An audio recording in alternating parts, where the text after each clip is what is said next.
Assalamualaikum warahmatullahi wabarakatuh. Salam Pramuka. Perkenalkan, saya Mami Migayanti. Dalam dunia pendidikan, saya biasa dipanggil Yanti. Pada kesempatan kali ini atau dalam video ini, saya akan menjelaskan tentang ciri seorang pembina galang yang ideal.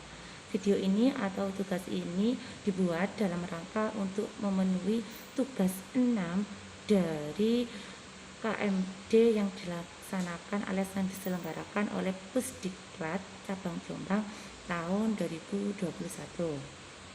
Baik, untuk menjadi seorang pembina yang ideal bukan hanya sekedar memakai baju pramuka, sudah ikut pramuka terus dapat dikatakan sebagai seorang pembina, bukan. Menjadi seorang pembina tentunya harus mempunyai wawasan kepramukaan yang baik dan mengetahui tentang pramuka yang jelas. Oke, apa saja syarat menjadi seorang pembina galang yang ideal itu? Yang pertama, seorang pembina itu yang jelas harus berjiwa dewasa. Dan dewasa di sini dalam artian dewasa dalam umur, juga dewasa dalam pemikiran. Jadi bukan hanya umurnya yang dewasa, tapi ketika kanak-kanakan bukan, tapi umurnya dewasa, berjiwanya atau berpikirnya juga dewasa. Seorang pramuka yang kedua, seorang pramuka juga harus berjiwa pramuka. Jiwanya sudah jiwa pramuka. Jadi untuk menjadi seorang pembina bukan hanya asal-asalan pembina, tapi sudah mempunyai jiwa pramuka yang dalam dirinya. Yang kedua, seorang pembina pramuka harus dapat membina atau melaksanakan peran pembinanya dengan baik. Dalam artian di sini seorang pembina harus mempunyai arah yang jelas sehingga dalam memberikan pendidikan kepramukaan dapat tercapai dengan baik.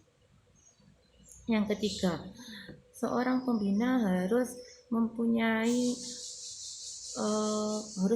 wawasan tentang kepramukaan. Pembina itu harus mahir, harus profesional tentang kepramukaan. Itu jelas ya. Kalau tidak seperti itu tentu saja tidak bisa menjadi seorang pembina, apalagi dikatakan seorang pembina yang ideal. Syarat yang selanjutnya yakni syarat yang keempat. Seorang pembina harus dapat menerapkan sistem among dengan baik. Apalagi seorang pembina yang ideal. Jelas. Dalam pembina galang kita harus dapat melakukan CMI atau cara memberikan instruksi dengan baik. Kalau kita memberikan instruksi kurang baik atau kurang jelas, nanti jatuhnya ke peserta didik kita juga tidak mengenal dengan jelas, alias mereka tidak bisa menangkap apa yang kita instruksikan dengan baik. Jadi sistem among di sini harus dapat dilaksanakan dengan baik. Seperti yang kita tahu bahwa sistem among dari pramuka yaitu engarso, lodo, yang bangun kaso dan tuturi handayani. Jadi ketika kita di depan harus bisa memberikan contoh yang baik, bukan hanya kita memberikan instruksi, tapi juga kita harus sudah dalam keadaan siap. Kita memberikan instruksi berpakaian yang rapi, seragamnya harus lengkap. Kita sendiri seorang pembina harus juga seperti itu, harus berpakaian yang rapi, harus juga berseragam yang lengkap. Syarat yang selanjutnya untuk menjadi pembina yang ideal, syarat yang kelima, syarat yang keenam adalah seorang pembina harus berseragam yang lengkap, yang sesuai aturan dan tentunya rapi. Ini sudah pasti ya, seorang pembina kok tidak berseragam, tidak mungkin. Seorang pembina itu harus berseragam dan rapi, jelas. Harus berseragam yang lengkap dan sesuai itu dalam artian memakai atribut sesuai dengan tingkatannya. Seperti itu. Terus syarat yang terakhir yaitu seorang pembina itu harus berjiwa bahagia. Harus.